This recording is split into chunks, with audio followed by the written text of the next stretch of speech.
We are rural women. We are strong. We're ambitious. We're leaders. And we inspire.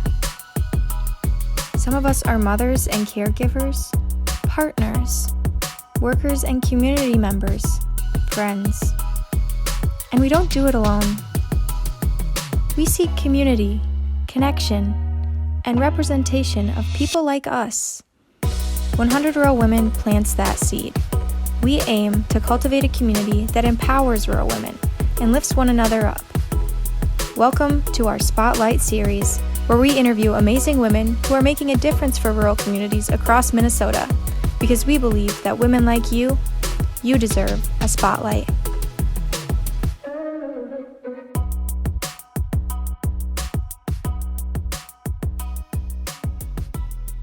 Welcome back to our Spotlight series. I'm here today with Sue Legatt, and we are just going to hear a little bit about her and her connection with rural, and I'm really excited to be here with you today. So if we could just start by you kind of introducing yourself, your background, and what you do.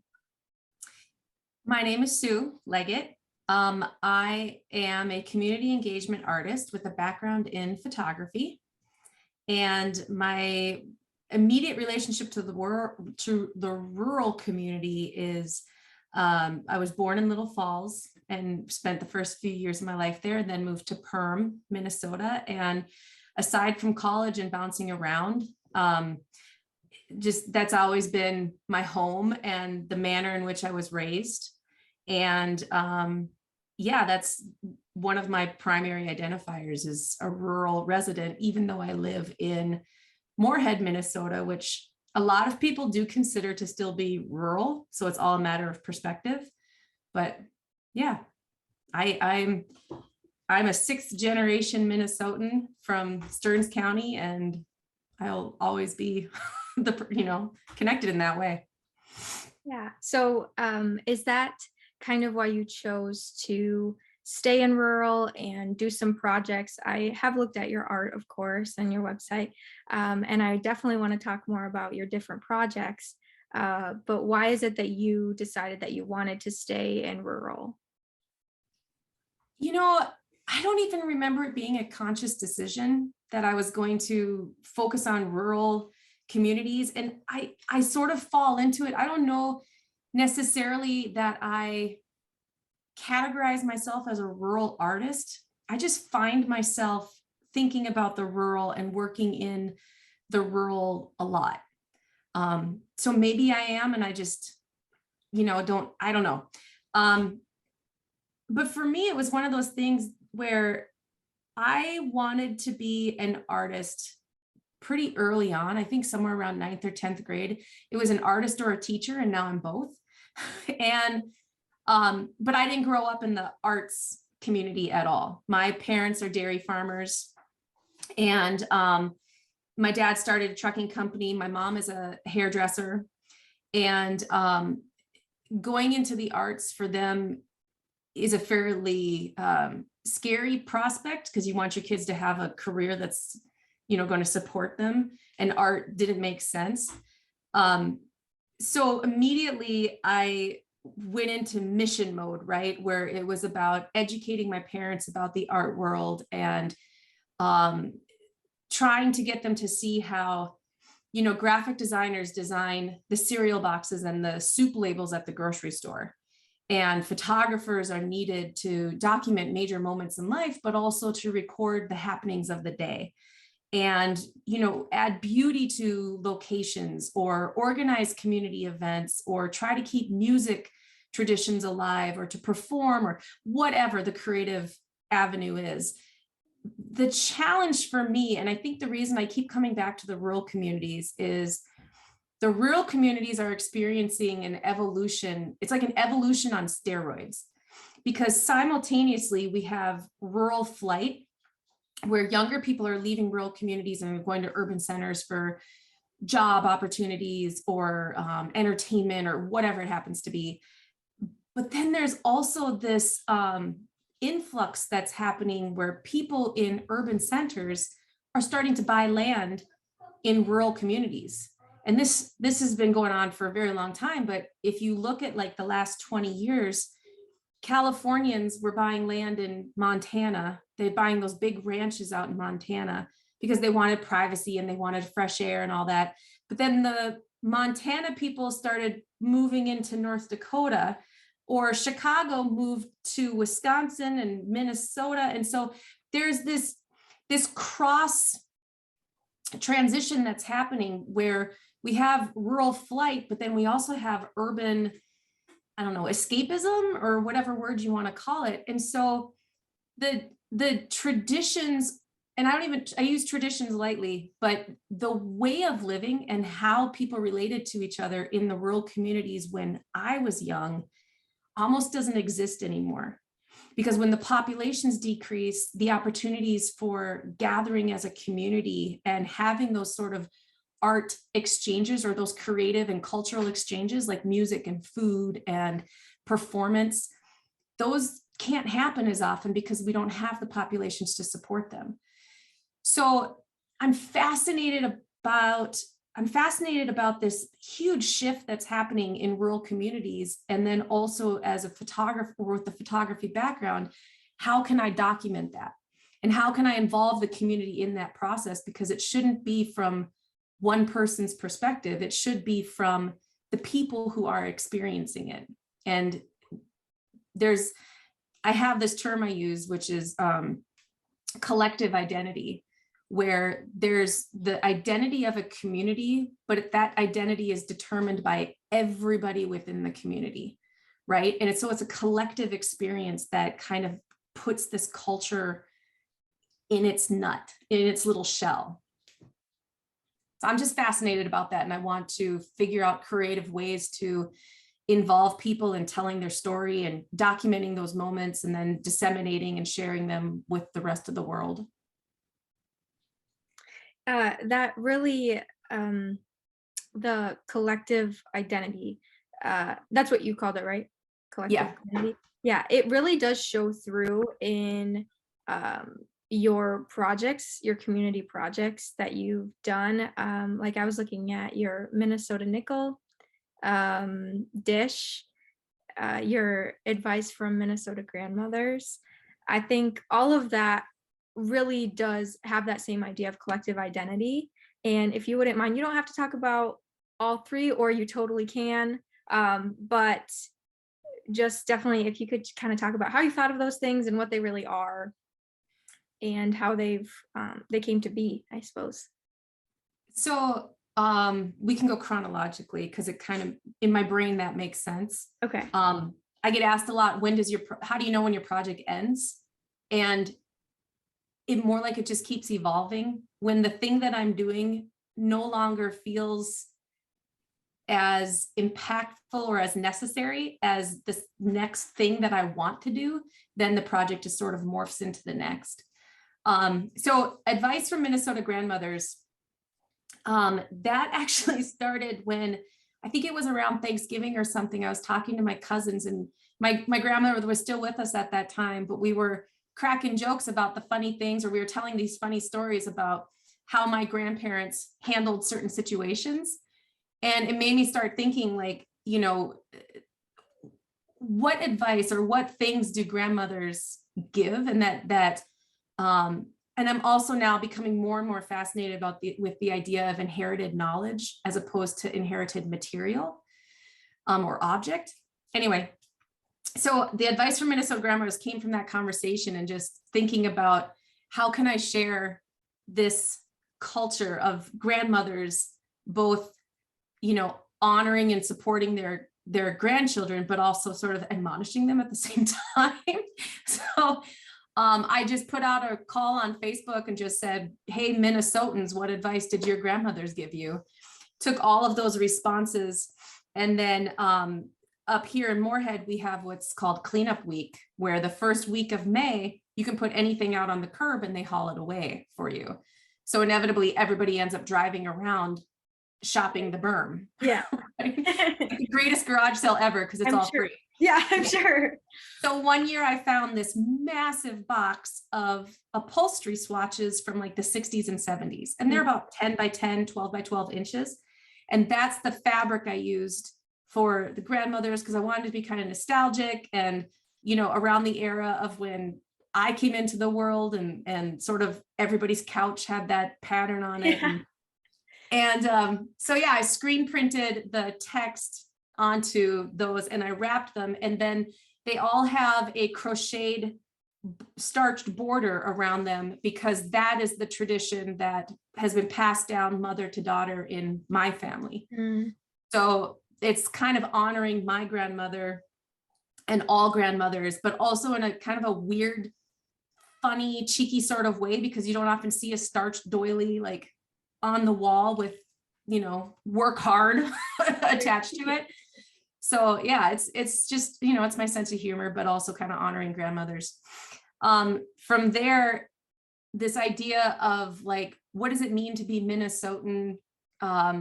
What connects everybody? Where are the differences? Got me thinking about stereotypes and archetypes within the upper Midwest.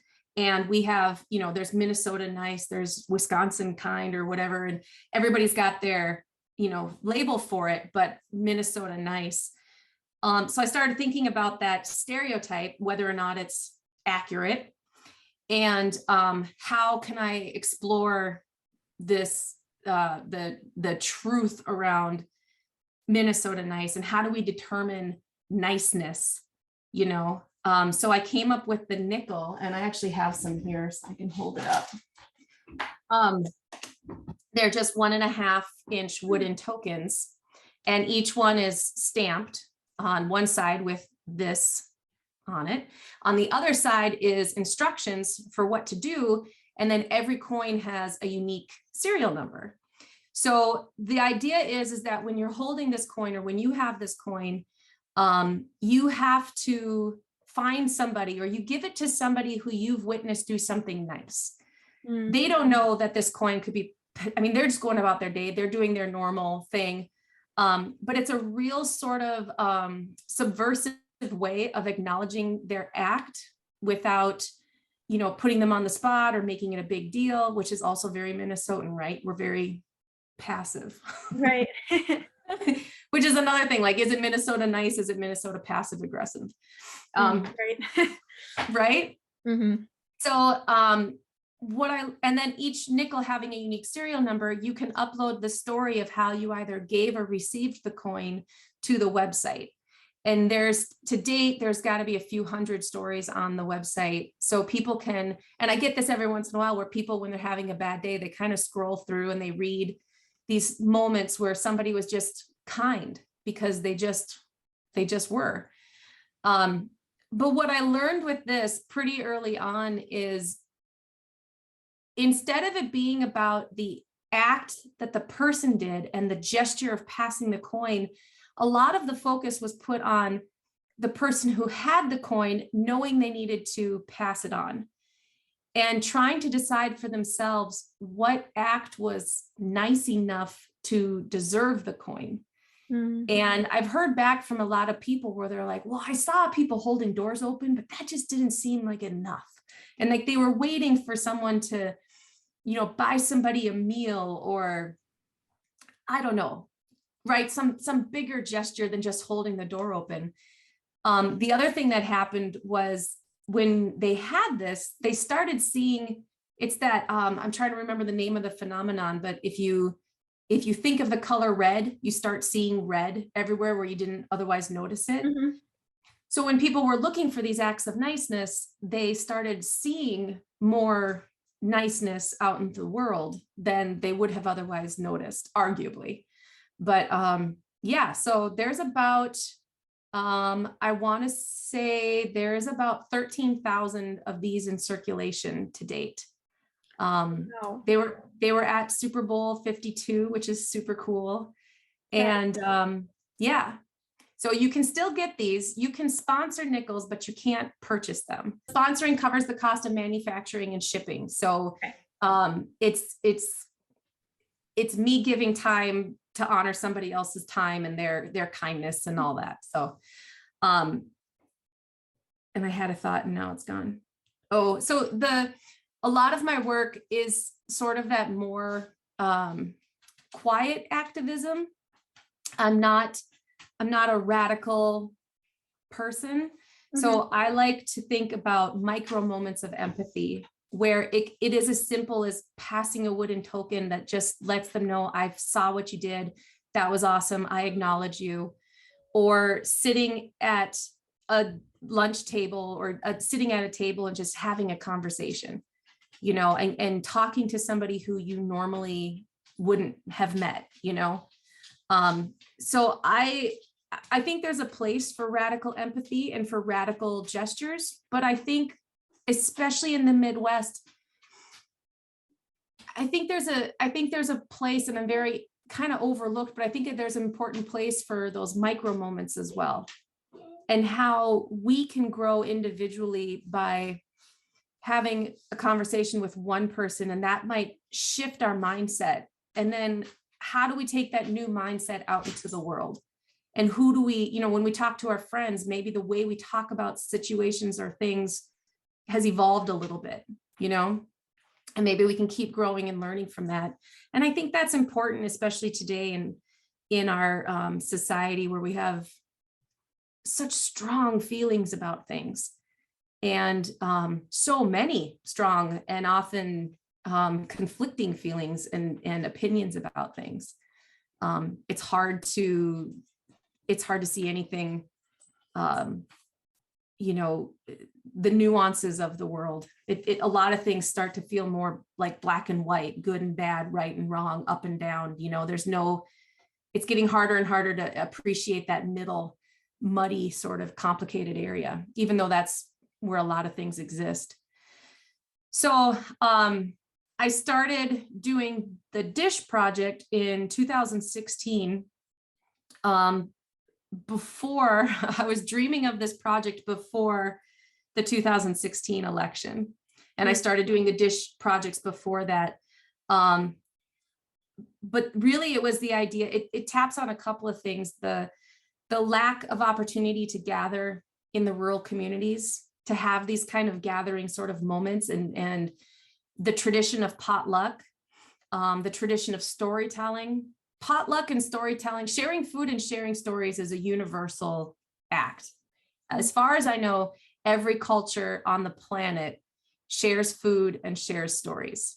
So that was sort of my entry point into creating an event that could be as inclusive and diverse as the community that was hosting it was. Dish is where everybody brings a family or an ancestral food item.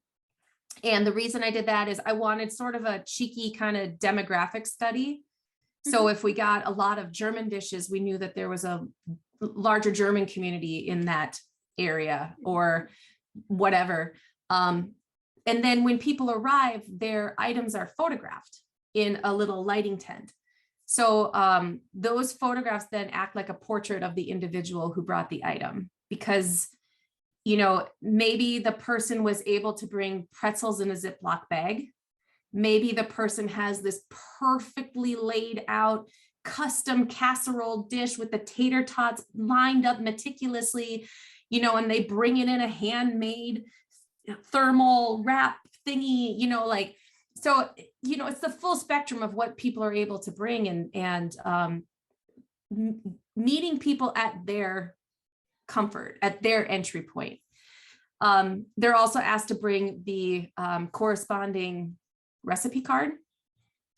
So after we get the food photographed and we sit down, we fill our plates, sit down at the table, and we just basically start a conversation. And there's certain questions I asked every single event, every group. And then there's times where because every community is unique in how they respond to these questions and where they sort of veer off, allowing that to happen and learning from their community and letting them share these personal experience or these viewpoints in an active listening situation where no one's gonna, point a finger or challenge them, or, just honoring the space and honoring what we're asking people to do. Yeah, it was really great. I mean, the first question I asked everybody was, what dish did you bring and why? And it's a fantastic icebreaker because people they want to share that. The ones that got most excited was when this was my grandmother's recipe and she used to make it for us every Sunday afternoon. Okay, so there were, oh shoot, I can't remember how many dish events. We had 4 of them canceled when COVID. 2020 was going to be my last year, and I had 4 dish events lined up and they got canceled because of COVID. So we ended up having one online, which was pretty cool because people who were from Minnesota but no longer living here attended, and they had such a great conversation around the nostalgia of food and how they brought their Minnesotanness to North Carolina and Kansas and Missouri and wherever they ended up. And it was in a weird way, I'm really grateful for COVID that forced that event to happen. So how did you recruit people to come to these events? Did you just put out a Facebook event or something? Sometimes yes, but every event had a host. So the host, it was from either a host organization or a host individual who was ingrained within their community and could, act like an ambassador and get the word out and everything. So on my end as an artist, I gave them, access to, like I had a predetermined like press release or posters or graphics or whatever. I give them full access to all of that so that they can create whatever is available for them and the best way that they can to get the word out within their own community. Cool. So you've been able to involve so many people by doing this year after year. Do you think, is it something that you want to bring back after you're able to again, or maybe not? So I'm sort of entering Dish 2.0, where the photographs from Dish are going to start to be exhibited. And I'm creating an exhibition that's more like an experience that takes the idea of the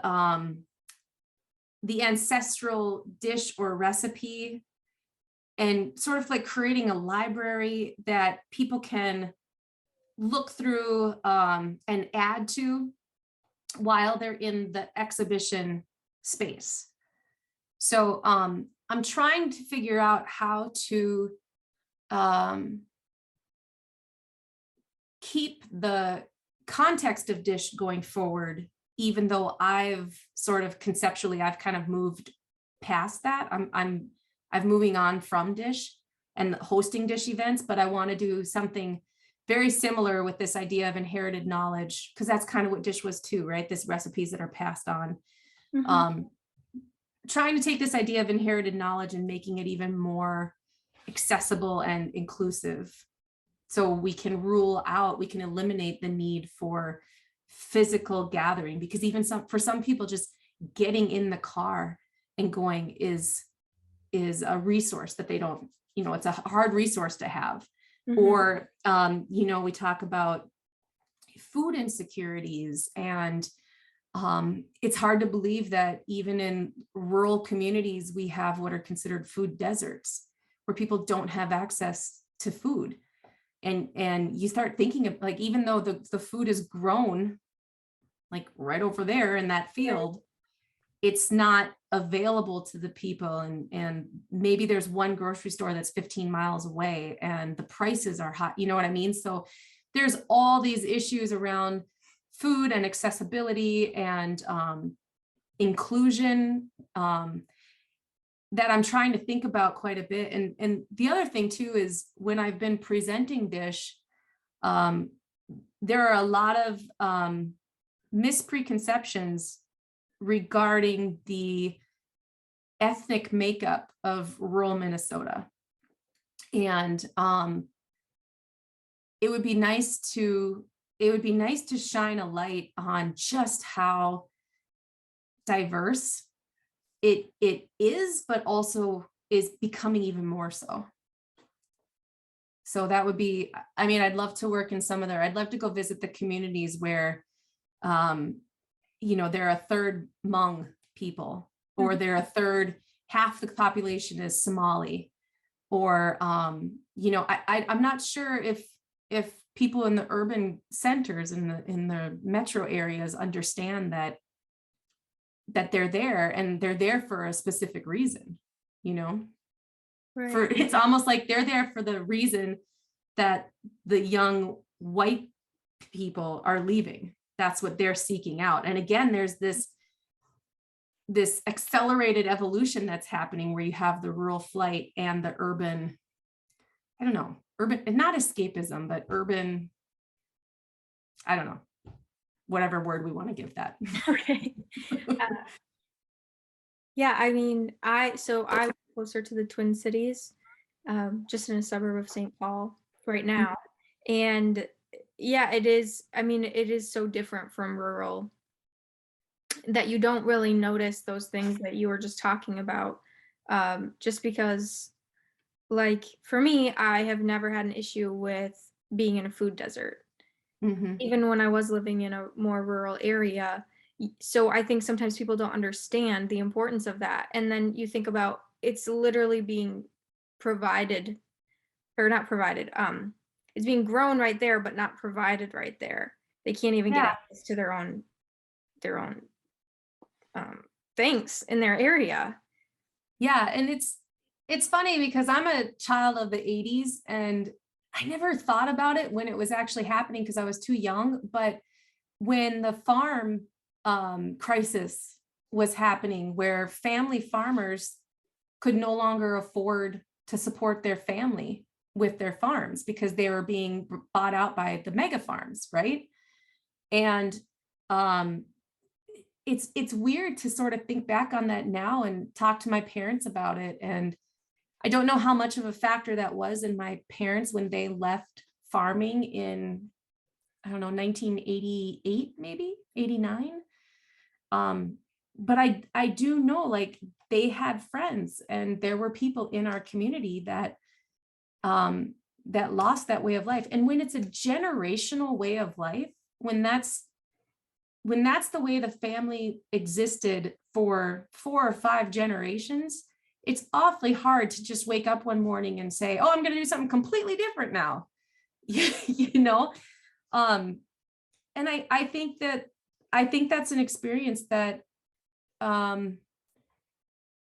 it's funny because I talk about this too with food, that we have the food, for example, a lot of the dishes and the things that are made come from that agricultural culture, where there was a reason why it was meat and potatoes, because potatoes are inexpensive and they stay with you all day. And then meat is a resource that's available for farmers, right? And so it sticks with you. But now when you remove the physical activity and the reason for that food, but the tradition of the food remains, our lifestyles are kind of at this imbalance right now, right? Mm-hmm. Where we're seeing, the health crisis that comes up for people, or, the cost of meat is astronomical when it used to be readily available. So people are making that personal shift now as well, I think, where they're trying to figure out how to cook these foods that aren't the foods that were how they were raised. Mm. Does that make sense? Yeah. Yeah. So I know even in my family, like, my mom makes the most amazing potato soup, and I'll make that potato soup sometimes. And, when we have company coming over or whatever, and maybe give some potato soup, and they're just blown away by this idea of this big chunky potato soup. Or, like, my mom used to make something she called it refrigerator stew, which is basically like on Thursday, all the leftovers got chopped up and made into a stew. She also had refrigerator casserole. Well, you got to eat it up. Yeah. And so for me, like, that's the way I was raised, where nothing went to waste, and you made food, you made dinner on what you had available to you. And so it's funny because, like, the what is it called? Like Blue Apron or the mail order meal kits. Yeah, there's a lot of Blows them. my mind. I've never done it because I don't get it. I don't understand it at all. I'm of that generation, you know? So Yeah, they are popping up like crazy.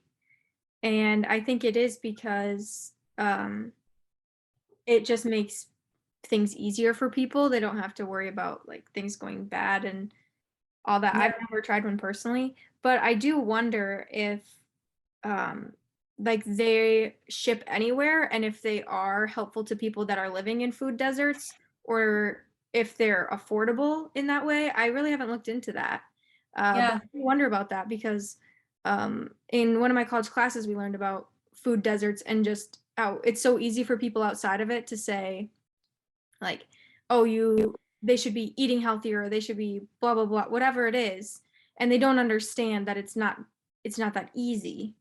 yeah. And also some people like let a lot of food go to waste just because it's so accessible. And so learning about people in different areas that have different access to different things is so important, which is why I'm so happy that you're talking about all of this. And um, it gives people perspective. It's funny, like this just popped into my head, but there was I was listening. I'm gonna totally do this. I'm not doing this justice.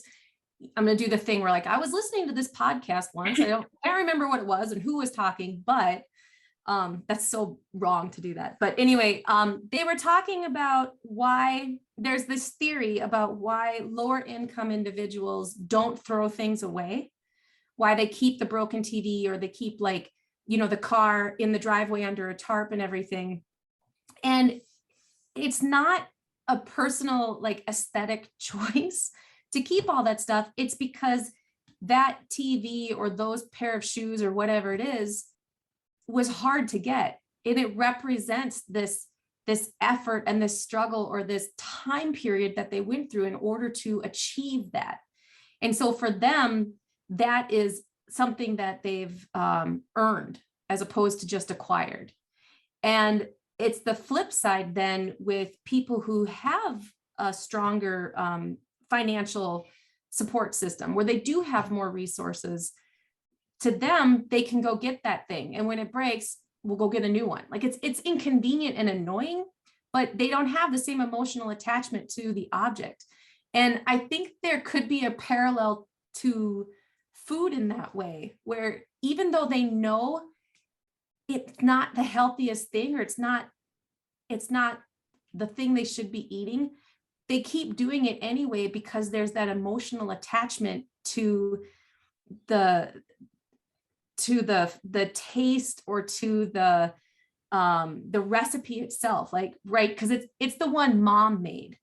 It's mom's recipe. They're going to keep making mom's recipe, even if there's something that's easier and more readily available, like shipping a meal to their house. That's fun, but that's not where their emotional connection is. And that's not where they're honoring their history, or they're honoring their family or their ancestors in some way. And I'm not saying that it's conscious, but I think there's something there to, we like what we know, and to this day, when I'm sick, I want a grilled cheese sandwich and tomato soup because that's what mom made when we were home from school. It's a grilled cheese sandwich is the go-to. So, yeah, I think there's something about the emotional relationships that we have to objects, that and not even talking about like sentimentalism or anything. It's not like we look at an object and go, oh, I'm keeping that because blah, blah, blah. I think we keep things for some type of security that we're probably not even conscious of. Do you plan on doing any projects relating to that in the future, or are you working on anything right now, or what's next? Yeah, so Dish is getting ready for some exhibitions. So once I start doing those, it'll be interesting to see how that feeds into the next thing that I'm interested in, and what the feedback is on that and where that evolves to. But I'm really interested in exploring more the idea of inherited knowledge and the lessons that are transferred from adult to child, and whatever that may be. And I started working on it a few years ago prior to COVID, and then COVID hit, and of course, everything derailed. But yes, I don't know what that's going to look like just yet. I have a few ideas, but yeah, I'm just really interested. And part of it is because the crocheting was passed down in my family from mother to daughter and so on and so forth. And I think I have one or two cousins who crochet, but I don't know. It's a weird feeling because I don't know if it's going to go to the next generation after us. So I don't want myself and my cousins, I don't want that shelf to be the last ones. I want it to continue on, but I can't control that either. Right. And I'm sure that's not a unique situation. Mm-hmm. The other thing then that I'm thinking a lot about is, again, I'm a sixth generation Minnesotan. My family's the Legatts, settled in Stearns County, and they were the recipients of land from the Homestead Act. The family farm is still in the family, or the homestead, the original homestead is still in the family. So it's 164 years, I think. So I'm thinking a lot about land and our relationship to land, but also with that act, I have like this I have conflicting emotions to knowing what I know, where my family came here with absolutely nothing, and I'm proud of them for clearing the land and establishing the homestead and making something so that I can exist in the world. At the same time, I don't know if you can inherit shame or guilt, but I have the flip side of that, knowing that the only way that was possible is because the land was taken, right? The land was taken by the US government and then distributed to white settlers. Right. So I have this very conflicting relationship to the land and to that location. And I want to do something with that. I want to figure out, if nothing else, how do you start that conversation with yourself, with other people whose families were homesteaders?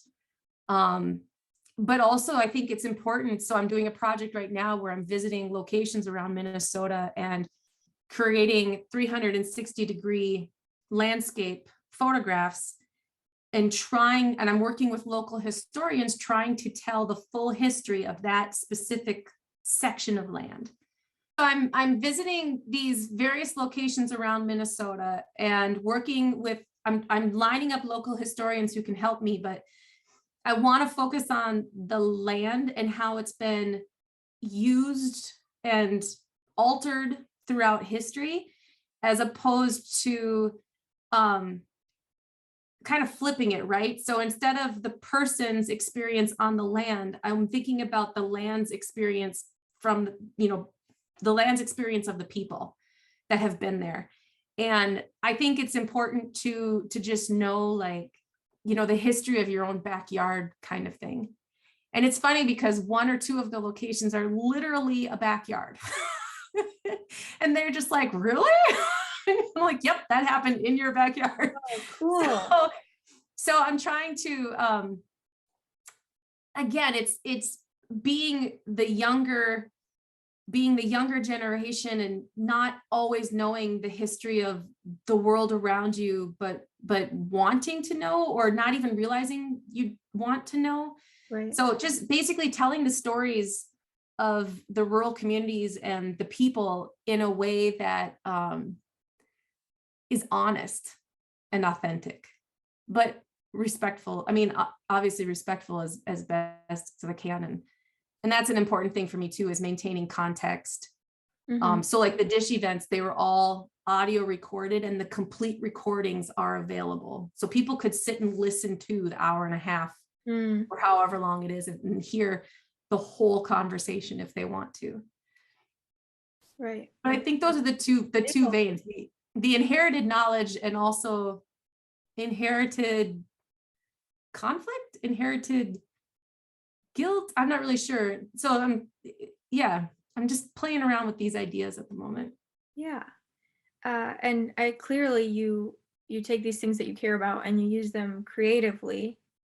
And I I mean, I guess I don't know for sure. You'd never want to say like, oh yes, this group as a whole, but I do feel like um pursuing a creative career isn't always encouraged. And particularly in rural communities, I feel like just because things are a little bit more practical. Um, and that's not to say all around, but what I'd like to ask you then is how have you, like, what was your path to kind of success and really working into your creative path? And I guess what did success in your creative field, what marked that for you? What did that mean for you? It's funny because, you said something about how the rural or people don't always appreciate the creative field. And I mean, I can get how it'd be scary if your kid said, I want to go to college and be an artist. And, we have these stereotypes of the starving artist. And let's be honest, artists fight every single day to be to be appreciated in the way that we appreciate a plumber. Right. Right. Right. Right. So it's an ongoing battle to whatever. But at the same time, we have quilting circles Mm, and we have bake sales and we have I mean, even something like, karaoke where there's that one local who shows up every time and sings that song and everybody gets super excited about it. They've got their shtick down, they know what they're doing. And there's something to that, right? Where if we keep the idea of the creative field as elite and you have to listen to NPR 24/7 or you have to watch, I don't know, some advanced level documentary or know Nietzsche, or do you know what I mean? Like, mhm. if we keep it at that mentality, we're ruling out all these other creative areas where people express themselves, but don't see themselves as like, artist, right? Right. So the term creative, somebody who uses their skills in a creative manner, that's great. Somebody who's an artist who creates pieces that are meant for the big stage or for the elite gallery, there's a place for that too. There's a place for all of it. And I'm lucky that I get to dip my foot in both categories, right? Like I am just as interested in the handcrafted doily I find at the antique store as I am in having a solo show at a major gallery, Right. you know? So, well, I mean, not every exhibition is the same as a doily. Let's Right. Right. Yeah. right. Yeah. But they're both exciting to you. They are, and I mean, it's a weird thing where the doily for me is like this whole metaphor that I could go on for hours about, but the doily was this thing that was handcrafted, made with care, took hours of time to create, years of practice in order to get the stitching to be the same tightness the whole time or whatever, right? You had to learn how to do certain stitches and keep count. And it's a pretty advanced skill. I crochet and I am blown away by the things that my grandmother made. I mean, it's a pretty serious skill to have. But then it became so popular that it started to become mass produced. And when it became mass produced, it became, economically accessible. where the doily that took 20 hours to make and 20 years of skill to get to the level where you could produce that can now be made cheap and is $5 at Target, you know? So then there's this backlash on the original in some ways where people don't have the same value, both financially and, you know, objectively, to that handcrafted doily. And you see them at estate sales all the time, just this huge pile of embroidered pillowcases and doilies and handcrafted items. And they'll have like a binding around them and say, this huge, enormous pile is $2. Because we've lost that connection between this inherited or this skill that's been developed and how that transfers over into the object. And so for me, when I think about the creatives, I think about my mom and her quilting circle. She made our dresses when we were little girls. I don't think there's anything my mom can't cook or sew or figure out, you know, and my dad's the same way. Like, and I think this is a rural mentality. You are not able to just run to the store and buy the thing that you need, that screw that you need to fix the thing. You have to figure it out. You have to work with your neighbors. You help your neighbor because next time they're going to have to help you, right? So it's a specific mentality around, I can't just go run and buy whatever I need. I can't order it online. They could maybe today, but that's not the mentality. The mentality is I have to fix it. I have to figure it out. I have to find a way. And then if I absolutely cannot, and I've asked all of my friends and nobody can figure it out, then I will buy the part or I will hire somebody to come out and help. And I think that passes into the creatives, you know, with I was going to say even things like barn squares, but barn squares are now a thing again, right? They're coming back where people are honoring their histories by putting a barn square in their living room or a barn square on the side of their house or something. So it's cyclical. It just keeps coming and going. But I think honoring creatives in the non-traditional way, right? Where grandma's pecan pie is still the most amazing pecan pie. And why is that recipe not celebrated in the covers of Bon Appetit or Food and Wine or whatever? It's just because of the, you know, grandma doesn't have an agent. So that's all it is, you know. So it's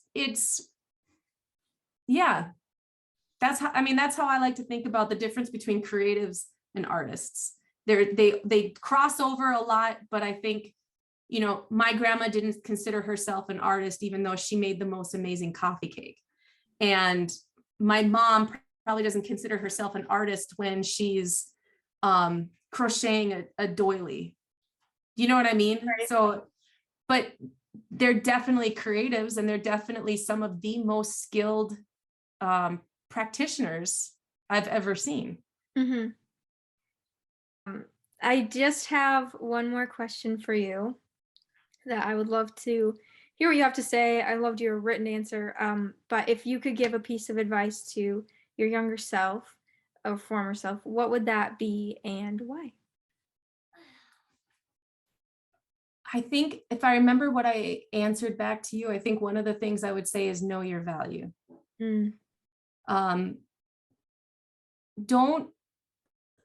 Yes, work hard, work smart, you know, earn it, you know, don't take things for granted, but also don't spend all of your time achieving somebody else's dream. You know, think about your own dreams and your own passions, and know your value. And whether that value is just you deserve respect or you deserve X number of dollars an hour, you know, whatever that looks like. But I think that's that's a really big thing, is just, you know, that work, home balance, knowing your value, knowing your limits, honoring your limits. That would be the one thing I would definitely tell myself to think about more, because you get into a mindset where I'm a people pleaser, and I will work myself to the point where I can hardly walk if it means I think I'm gonna, make somebody happy, or I think that this thing is gonna work out or whatever. The other thing I would say is start your Roth IRA account today. Okay. Good to know. Even if it's $5 a week, man. Yeah. I have nieces who are in their early 20s, and I'm like, have you done it yet? You need to do it. Yeah. Trust me. I'm 22, and I always appreciate the answers to that question. And especially, I mean, even the like super practical, it's all practical, but just, okay, start your Roth IRA. Yeah. So. If you don't have one, get a Roth IRA or whatever type of not gonna touch it savings account type thing you have access to, or you have available. And even if it's $5 a week, it'll add up. But yeah. That's good to know. Thank you so much for meeting with me today. I feel really lucky to have been able to sit down with you. I really admire your work and hearing your perspective. And I feel like I really learned a lot from you. And I know that whoever sees this, our audience, is going to learn a lot as well.